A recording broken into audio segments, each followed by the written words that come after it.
Hello, welcome to this video. This is a level 2 class, I guess, is what I'm going to call it. This will be one of my videos where I'm sharing some infographics and walking through them.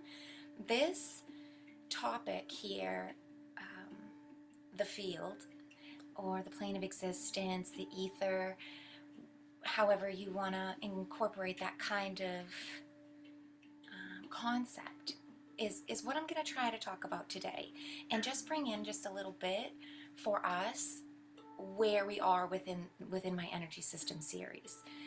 Hopefully you have been following along and you watched Dissecting the Torus, the 3 parts that I have done similar share screens with infographics, and kind of walked through the 3 parts of it and all that. This is sort of a 4th video, because essentially what is this Torus tool sitting within, right? The field of existence, this reality that we see. We're all a part of it. And yes, on a level, from a perspective, the Torus structure and the Torus tool is a representation of the universe in a whole. But simultaneously, if we switch our perspective and we change the lens of the observer who's looking at that universe, then it can look and seem different. And so with this video here, I'm really hoping that it's going to clear a little bit of confusion up, but probably it's going to create a little bit more of some disruptions too, because it is a complex subject. And the main understandings are sort of visual, conceptual, really. You need good connection to imagination space and to that part of the brain that can incorporate and make sense of complex ideas, I guess. So I'm going to try my best to share and to explain as we go along here. The first thing that I want to bring in is sort of like the subtitle to this video, right? Because this is not just about a brief introduction to the field and talking about ether and talking about the plane of existence. It's also critical that we understand the role of the observer and the consciousness, the creator consciousness, what lens it is looking at the thing through. Because at the end of the day, all of these things are all dependent on what perspective you're looking at it, where you're viewing at it from. And a brief, quick little slice of what I'm talking about, right, is this when you're, say, maybe people aren't really a draw or an artist or whatever, but you'll see people who they know how to draw a picture of like a long road, say like a desert road or whatever, like a straight road with telephone poles going down it, right? And they want to draw it so that it looks like you're looking down the road.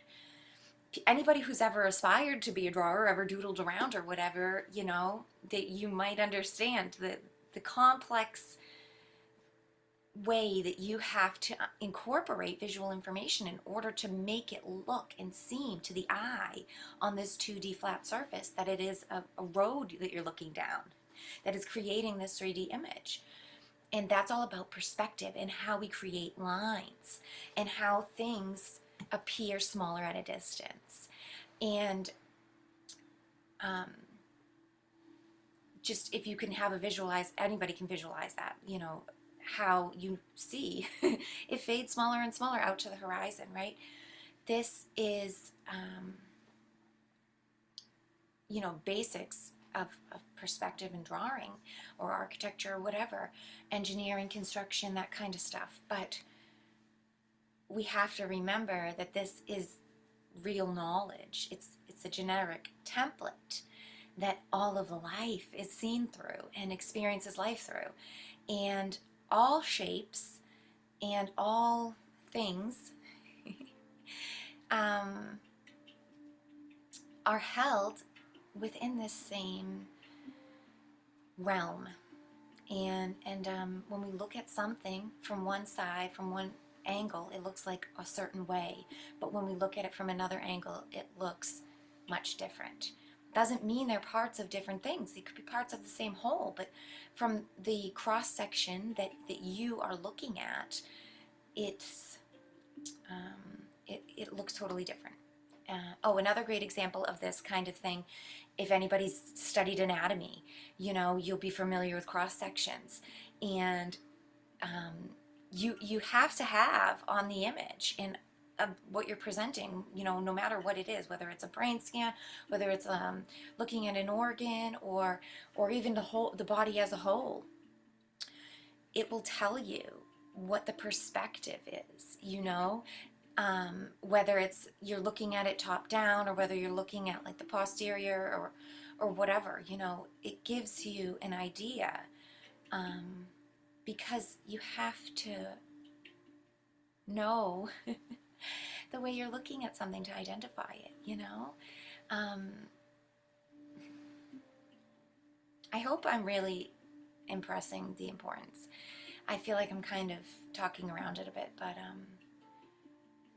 it is such a vague yet really complex and important kind of truth and understanding the role of the observer, understanding how we're looking at something and the perspective that we're using at that time really defines, the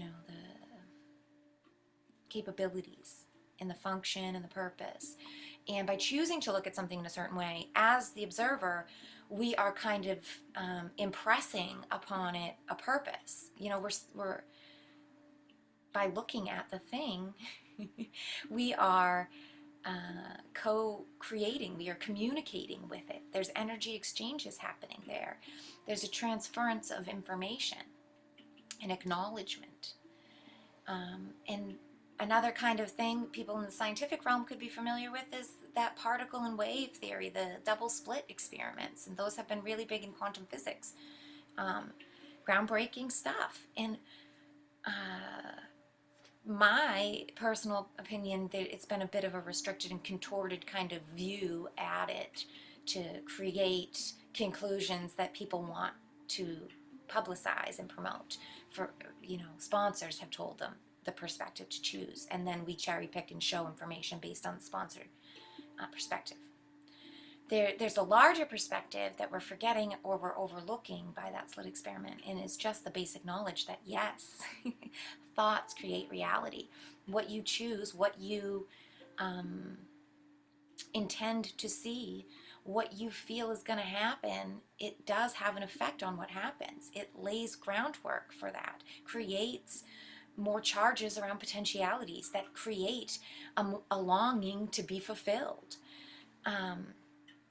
And the major thing with the slit experiment that I'm always wondering, and that is my question, and I've heard it in a few different angles from different people, very knowledgeable people as well, okay, you're saying it moves like a particle or like a wave, and both or neither at the same time, only based on if there's the role of the observer isn't being activated.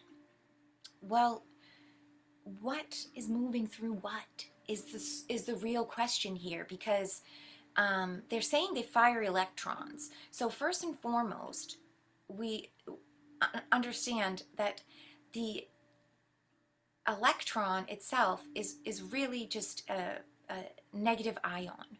It's just negative potential that they have detached away from the whole, and that they are using its energy source, basically.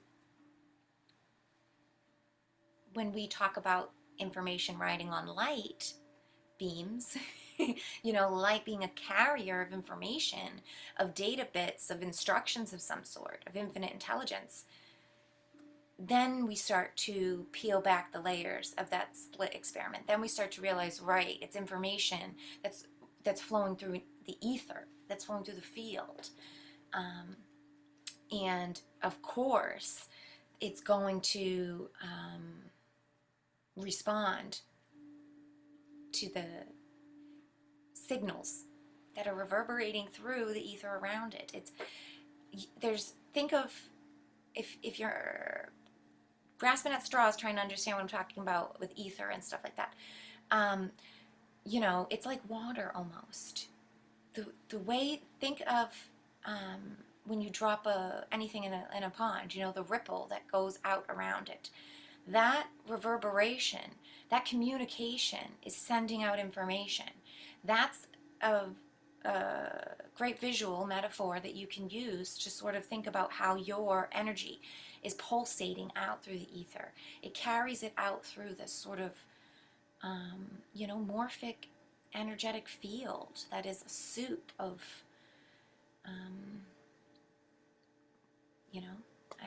I can't get any more distinct than that, really, and I apologize for my lack of terminology, but how would a fish define water, right? I mean, we can define air, and that's similar sort of conception, but not really, because when we talk about air and when science talks about describing what air is, all it's doing is describing the molecular structures, the things that it taps into. It doesn't have anything to do about what holds air up or, like what makes it move. That doesn't come into the play in the scientific realm of describing things that they see. It never goes back to a purpose. It's never into intentions. It's never into the real network at work, so to speak. And so this video is really what that's about. It's about the network, the grid underneath it all. What is flowing through what? But I really just wanted to impress, before I share my screen and get started on this, that importance of what I'm talking about the role of the observer, and hopefully to get people to be more visual in their assessment and their observations of the world, and to incorporate a more multidimensional, multifaceted type of reality around you.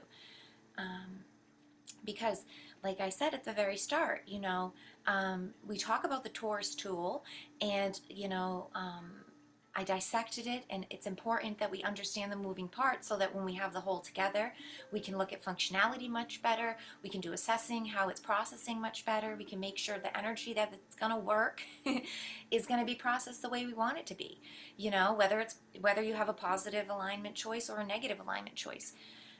No matter the polarity, just that you're doing honest seeking, and that your Taurus is flowing with clarity, and directionality and momentum that serves you as the creator being, you as your fractal source of God, whatever role that it is that you're playing out, on the spectrum.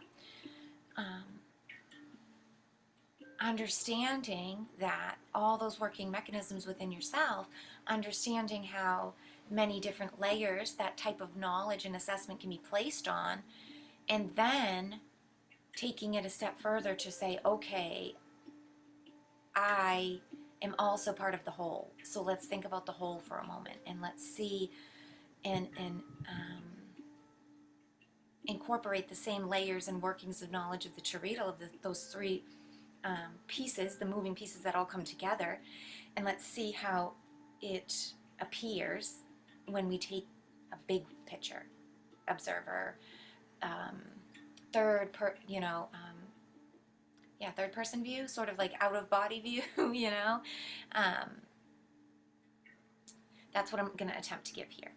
And I'm going to share my screen because I want to try to just keep this video short and direct to the best of my capabilities. I know I can be long-winded. The first thing I'm going to show is just the basic here of what I've kind of talked about with the three pieces. And it's I really like it's very visual. It's very obvious of what it means, and to see how structure and motion create a form, create polarity, create a sacred boundary of sorts, that then it has its own working. It is its own thing. It's its own being. And there's this special sort of charge that comes along with it. And also there's the role of duality, and I have that little bar up at the top, just the shading, just sort of show negative and positive spectrum, because and I'm going to talk about this in the next video, but I really wanted to introduce the field and show the big picture of what we're sitting in and how important it is to have clarity within yourself and practice those inner systems, get really good responses, and get good workings within your own mechanisms of the tools and the applications before we talk about collecting charge, and before we talk about, okay, well, everything's a mirror and a reflection out there. There's a calling and a seeking happening. There is communications, but it's a fractal reflections that are happening. And if you're not in control of how you're casting your light and what kind of reflections you're capable of making and seeing and be, it creates a lot of distortions when you go to look and you go to interact with the external world. Whereas if you're very much aware of your light and shadow, and you're honest with yourself, and you've been doing a lot of this work, and you have sort of stronger muscles and more stamina, when you interact with the field, you're going to have much better results. And so I'm going to drop that one and pick up, oh, did I not? I apologize now, because I'm going to have to pull up my other picture here. I didn't actually open it yet. There we go. Okay. So this is a bit of what I'm talking about with perspectives. And this is just the Torus as an example. Now remember, you can have multiple perspectives on a house. Think about standing out front of the house, then the side view, the back. What about when you're up above a house, right, and you're looking down at the roof? What about when you're down the street? And what does the house look like when you're down the street? It's not as big as when you're right up in front of it, right? Also think about when you look up into stars, and I'm sure you've heard all of them say, when the light that's coming from the stars is like billion years old, they say, or whatever. It's like traveled for however long. We're technically looking back in time when we look out at the universe, because time is relative to distance and speed and the plane. And we'll get into that just a little bit more when I bring up the plane and the infographic about it. But this here is all different views of the Torus, the same structure that we've been talking about and examining, from all different representations, all different angles and layers, filters to apply and interpret information through. We have the classic one here that shows sort of like the graph, the netting, the red and blue picture. That's more of the sort of physics realm, classic view of the energy structure. And then we have more of like the donut kind of shapes. We have ones that are like dots, ones that look like fractals of flower even, and one that more looks like a spiral. And we have the figure 8. And if you're confused on how the Torus can look like a figure 8 mentally, because some people are a little bit more visually challenged than others, and some are more gifted, and some are kind of in the middle of the visual conceptions.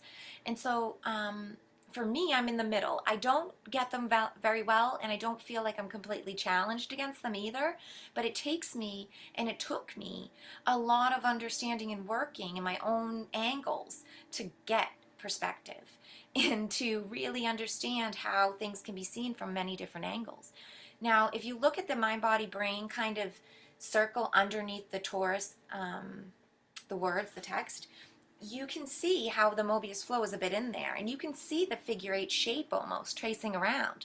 So take that figure 8, the real classic version, the black one that I have there, and just think to yourself, well, if I was tilting it a bit, and instead of it being like a figure 8 like this, it's a figure eight like this, and it creates a top and a bottom, and sort of bend those circles, crunch them on each other like a slinky, then you can see, oh, I get it. Okay, I can see. And then if you look at the spirals, the different angles of the spiral I have there, the one that more looks like a cone, the tighter one, looking down through the spiral, and the DNA structure.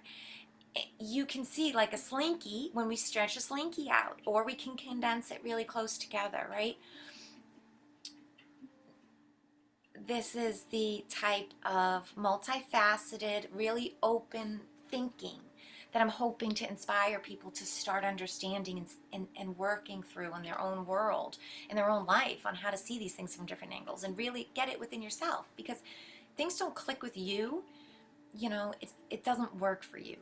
When things click is when it's like the key in the door. Knowledge is like a skeleton key, and all of us, we have different doors, we have different keys, and maybe we share them, and some keys work for people and they work the same door. Some people's key doesn't work at all for that door for them, but they're skeleton keys, and those ones work for all of us, and those are harder to find, and maybe they don't always look the same. They're magical. This is the beauty and the adventure and the uniqueness that this experience is all about, but these keys, when they unlock a door for you and you get it and you can see and understand what we're talking about, then that's what we're going for. That's the hope. But if you don't get it right away, don't be frustrated and don't feel bad, and don't feel, oh, I'm absolutely challenged. A lot of things take time. It takes multiple different people hearing it from different angles with different word choices to get it on your own. So don't give up, and don't just brush it aside. Just take time later to come back, because maybe you will see it at one point. Oh, I get it, But I'm going to close the perspectives view here and bring up the Torus field, big regular infographic.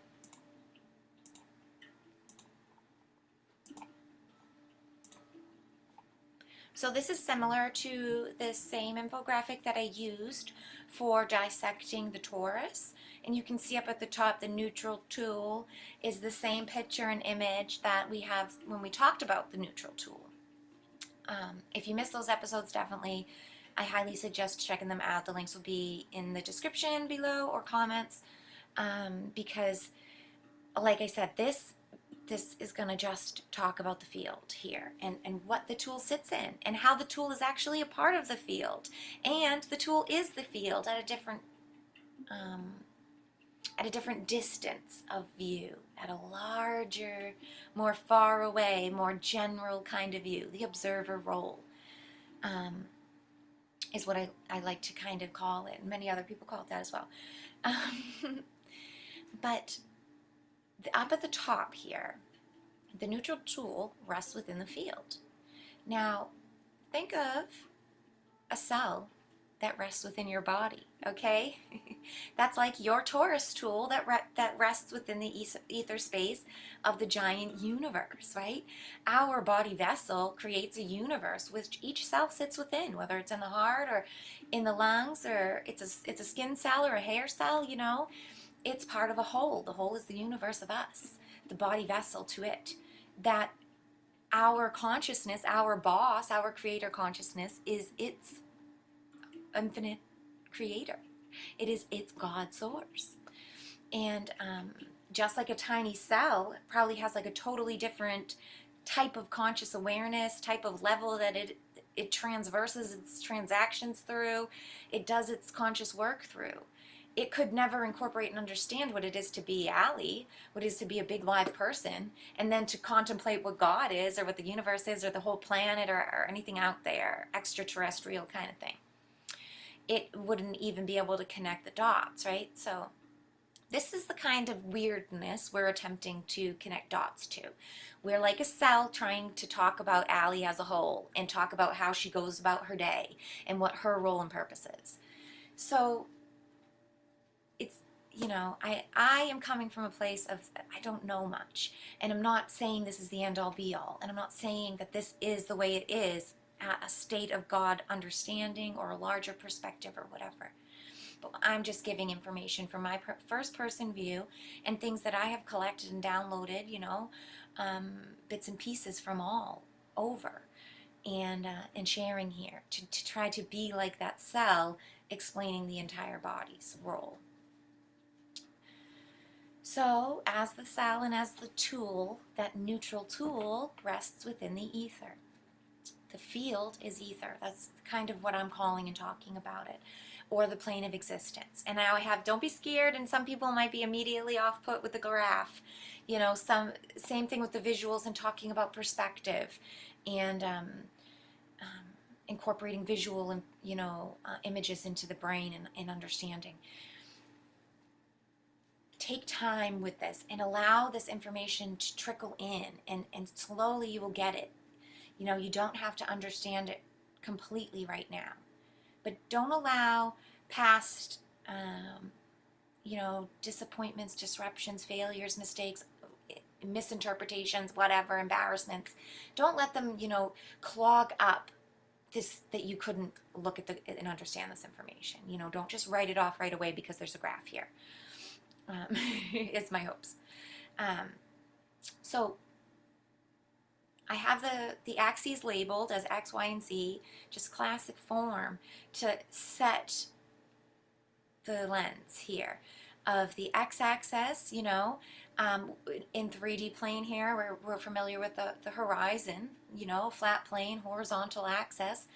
And then we have, you know, vertical axis, or the Y plane, up and down. The Z in itself is about time and movement through. It incorporates the 360-degree potentiality of movement within the Z in this cross-section sort of angle. Sometimes that's used, you know, trigonometry or physics about motion and things like that. But here, with the field, ether, and the sort of metaphysical lens that I want to put on this plane and talk about it with, Z is still going to incorporate the time, distance, the lens that I'm calling it, the role of the observer. So how far away from first person view are you? You know, metaphorically, physically, literally, and, you know, philosophically, energetically, all of these things come into play. Especially when we remember that this world is a reflective illusion of sorts. Something happening, a mirroring or reflecting sort of co-creative experience. So the Z axis is time. It is the lens or the perspective of the observer, the consciousness that's watching and determining. The X, instead of just being the horizon or, you know, cross section of the physical plane, we can see it as polarity or duality.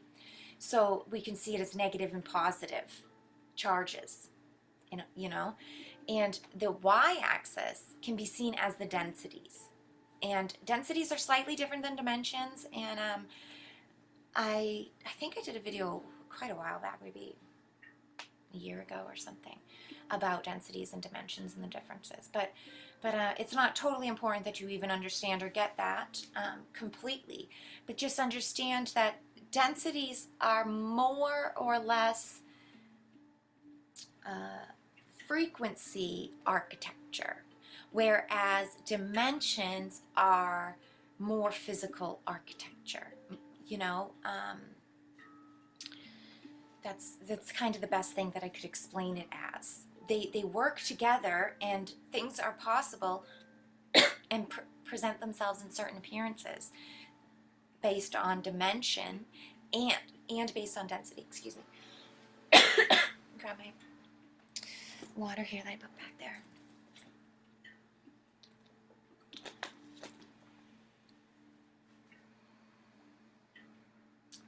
But for the field and for the ether and for this, I'm talking about now, this reference, the Y is just going to be density, basically, frequencies. Um, so our tool, ourselves, are constantly within this plane. And the graph picture, if you could try to envision it as three-dimensional and see that grid square as a cube, if you can, and or a sphere, it doesn't matter, but just bring it into real. Try to bring it into three dimensions in your visualization here, and so you can see still the cross section that will happen within the cube setting, but there's much more availability for way more data points, for way more points on the axes. And when we fit duality into the cube, and we remember that there's a dividing line and there's negative potentialities and positive potentialities on either side, right? And as well, there's building potentials between the densities, and how likely negative can really build, and how firm negative's allowed to build within the densities if there's a good, you know, if there's a disharmonious melody playing that is really conducive to negative structures being built and collecting momentum, then they will, they will grow much better over there. But if we have higher frequencies and higher density happening, and in this graph plane over on the positive side, we have higher potentialities of more conclusive charges to be able to be collected up there in that world of potentiality. If we go over and we're in sort of more of the negative planes, the negative numbers on the graph, then, and we try to build positive things that appear positive, you can see how math shows you that it's still going to be a negative end result, because a negative and a positive is always a negative. Negative times a positive is a negative, right? It's a positive times a positive always gives you a positive. Negative times a negative can give you a positive.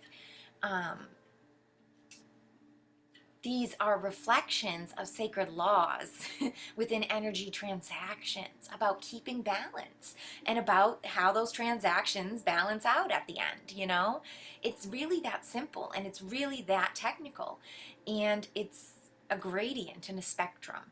And when we start to think about physicality and more of this full spectrum view, this sort of, cubed out grid potentialities, I kind of miss saying this, and I'm assuming people have graphing knowledge, and I'm sorry. So let me say quickly, just for people who don't have quite clearly remember graphing knowledge.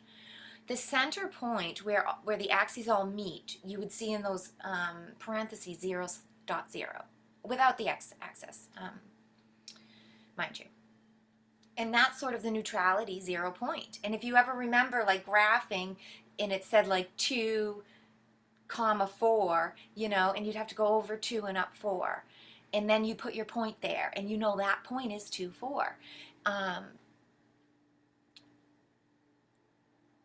That is only, if we had a one kind of angle, like the L angle of a graph, and you were doing this in one corner, right?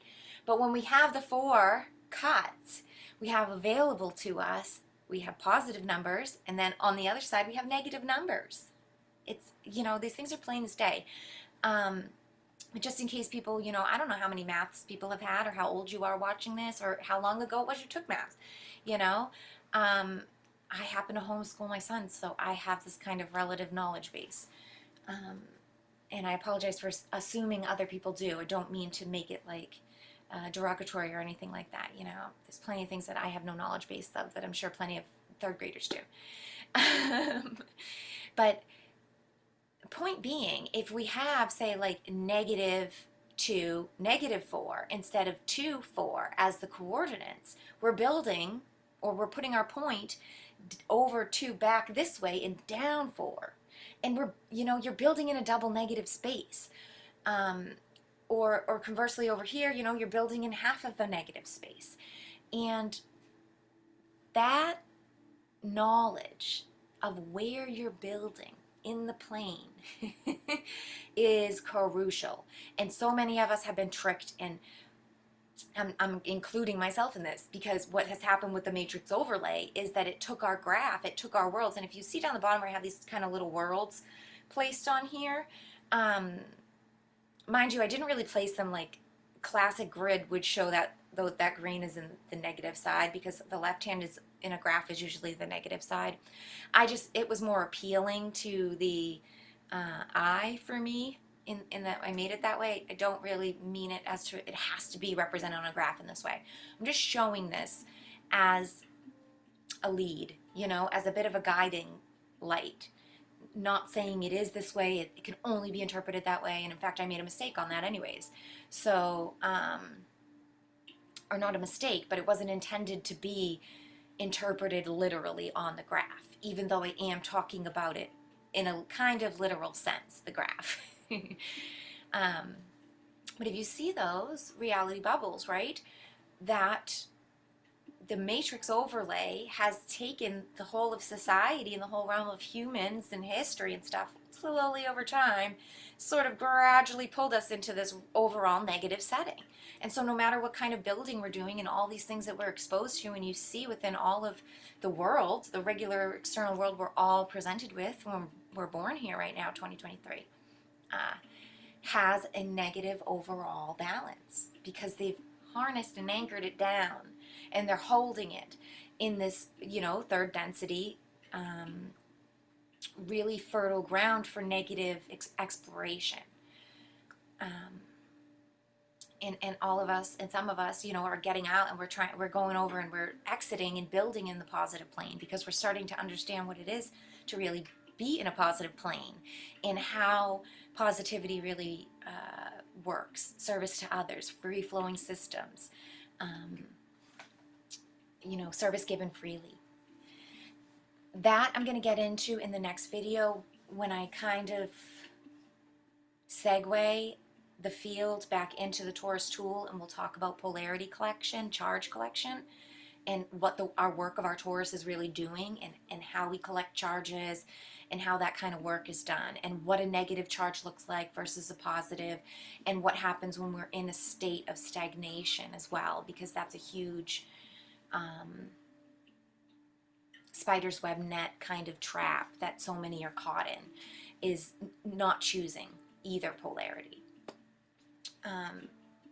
But first, I really wanted to do this plain video and really talk about the field, because I feel like it's crucial that we understand the reflective qualities, the 3D all-encompassing 24/7 transactional exchanges that are always happening with us, around us.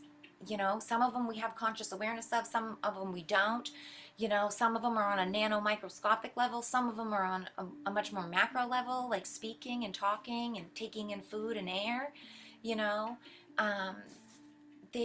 And again, that's an example of the perspective of the Z, this access of the observer, the distance and time away from something that you are, that creates the availability of seeing, the rest of the picture it's involved in, the bigger picture, seeing what it looks like from a distance even, because that view alone can be quite different.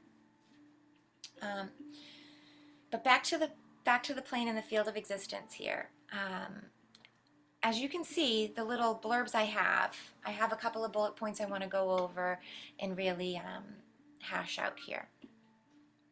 I say that the continuum of ever-present infinite intelligence, which courses through this reality, transmitting all frequencies and co-creating the multiverse in real time.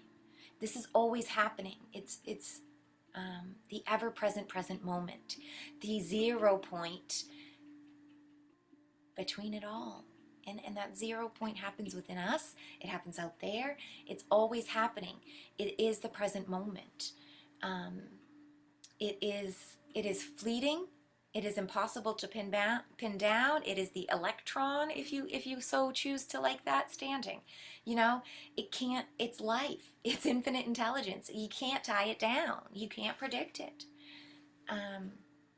And that's, if we understand that and we know that and we accept it and we go into each moment, or as much as we can remember to approach each new moment with that conscious communion and openness to it and accepting and receiving of it on all layers, then we see real changes in ourselves. Then we see, such clarity in our own workings. And then when we cast out reality and we our direct world is incorporated and we're doing things, out with others or in the direct world, we're creating dreams, whatever it is, more clarity will be present. You will be seeing with more clarity. Others will feel a vibe from you that is a resonance of truth, of honesty, of realness. And they will course correct their responses to that, to incorporate that. And you won't even need to say anything. You will see that work happen without once ever telling anyone what shifts you've made, because it's an energy thing. And it happens first and foremost, Now let me just go over the bullet points here so that I make sure I don't miss anything and just keep rambling on, sort of repeating myself here. Like I said, this is a 360 all-encompassing sort of experience. The field it is ever expanding exploration of a creation of manyness. And that's a joke, and that's for real. And that's all it is. And what fun you could allow it to be for yourself when you just chalk it up to that. No feelings hurt, no strings attached. We're doing whatever we're called to do, and that's how it is. We have to understand as well that the field in itself is infinite intelligence. It has its own conscious awareness. It is totally different than the conscious awareness that I experience. Could be totally different than the conscious awareness that, say, that cell, like I was talking about earlier, has a conscious awareness. That cell, it's not the same as that either.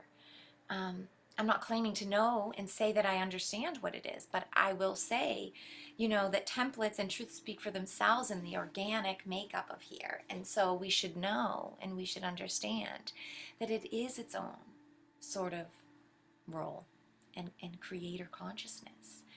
And address it as such, respect it as such, interact with it in that way.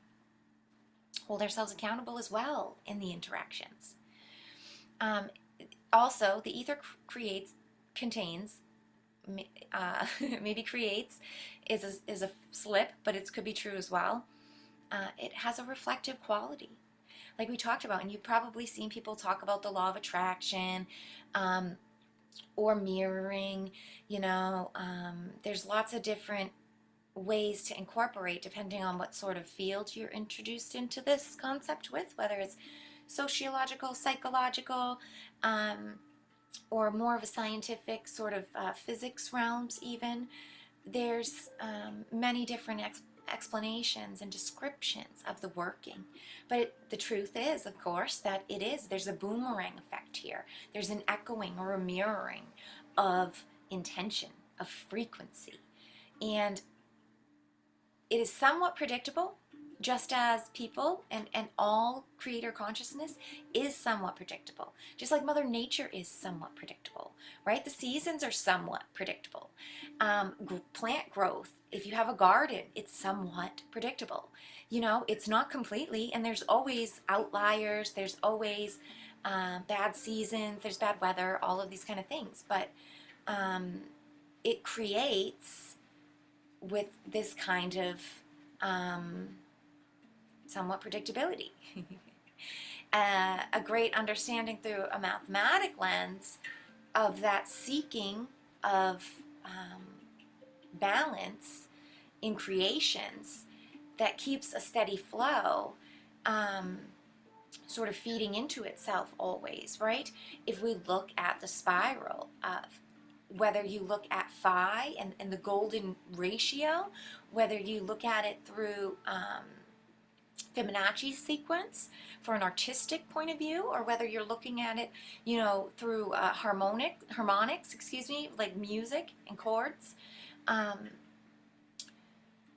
that golden mean that creates that beautiful spiraling effect is not perfect half, right?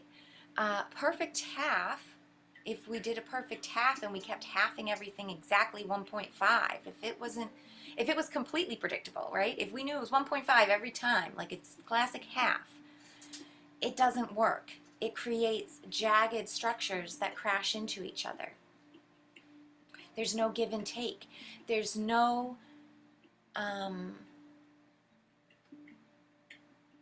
gradient or spectrum available. You know, it's very cut and dry. It's very artificial, industrial. You know, and that's not organic growth. That's a copy. That's another reason and another working of how we understand what's artificial versus what is original. And the golden mean is 1.61, 8, and then, you know, excuse me, I don't know the rest. But it's off kilter. It's a little more. It gives a little more. Doesn't take a little. It doesn't take a little from it. It's not a little less. It gives a little extra every time. It's a little more. It gives wiggle room. It holds open space. It is a free offering out. And that in itself, excuse me, is a perfect mathematical example of organic creation, of positive systems, of self-fulfilling cycling. And it never crashes into itself, right? And it's beautiful representation of Mother Earth and how she always gives a little extra, because that gives space for working for shortcomings. It leaves wiggle room for mistakes and for you know, debits and divots to come in to the working, and to still be able to compensate and to still be able to give back and keep it going. So yeah, somewhat predictable, but not completely predictable, right? There's an art to this. There's a grace to the intentions and atmosphere. I already went over the bit about being an active participant in events. It really is. And if we can step into all events and remember that it does play an active role, and we should leave open space for the ether, for co-creation with it, for it to imprint its intentions in, and for us to also work with it, to hear it and to incorporate it, is such a big working, and it's so important. And also here I have it sets and holds perspectives. And this is kind of what I was talking about the x-axis, you know. Not only does it hold this sort of 2D working available of up and down, but there's also this more dimensionality allowed that really allows for infinite data sets.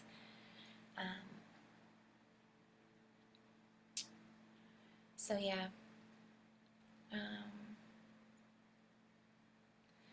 I guess I'm going to close up pretty soon, but I just want to touch on why I chose the image, the little bubble reflections, and I'm going to get into that more when I talk about creating reality, co-creating existence, the kaleidoscope effect, casting out our reality, you know.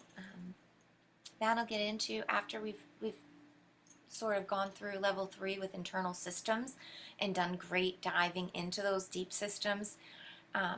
Then we can really talk about creating reality. But I loved the picture when I saw this of these spheres, and just the resemblance not only to fractals, but to the cell, to the toroidal structure, the beautiful variations of color and the angles and layers that it appears to be created through, I thought gave a great sort of first visual introduction to what I'm hoping to expand people's understandings, to seeing your life in this more multidimensional plane or grid, the field setting, understanding that it's like little blurps of light and these little energy bubbles of conscious awareness sort of appearing and disappearing at different rates and times, and And of course, all depending on who's watching and when. Um, so yeah, I guess this has really been the introduction video here to the field, and also the importance of the role of the observer. I will put a couple of links to the creator mindset and some other podcasts and videos that I've done about this sort of observer role and getting into the creator mindset, how to look at things with a big picture view, how to get out of first person, this first person view that's very set in duality and very constricted, and how to get out of it and see more of the whole in the whole view. So I'll put some links into that if anybody is interested in catching up or seeing things that I put out before that maybe you've missed that are along the same lines of this sort of ether, the plane of existence that we're within. So I'm going to stop my screen share here and just thank you very much for taking the time out to listen and to hear my words and my observations. I really appreciate your audience so much. Thank you for your beautiful contribution to our collective. I hope that you will continue to do this energy alchemy work and to really empower yourself to be the most honest, transparent, empowered, beautiful, translucent, crystalline sort of lighthouse that we're all meant to be, and that we all really can be. If we just do a little bit of work every single day, just have a small amount of self-responsibility and do that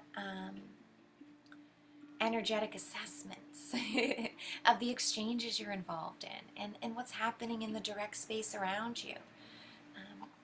So I will leave it there for now. I'll have some links in the comments and descriptions. You can always find me directly at amariespeaks.com if you want more. Or find me on Telegram, where I'm sharing daily positivity tips, and I drop a lot of links to all of my stuff, whether it's videos or blogs or podcasts or whatever. So best place to keep up with me really is Telegram. So thank you all again, and I will talk to you soon.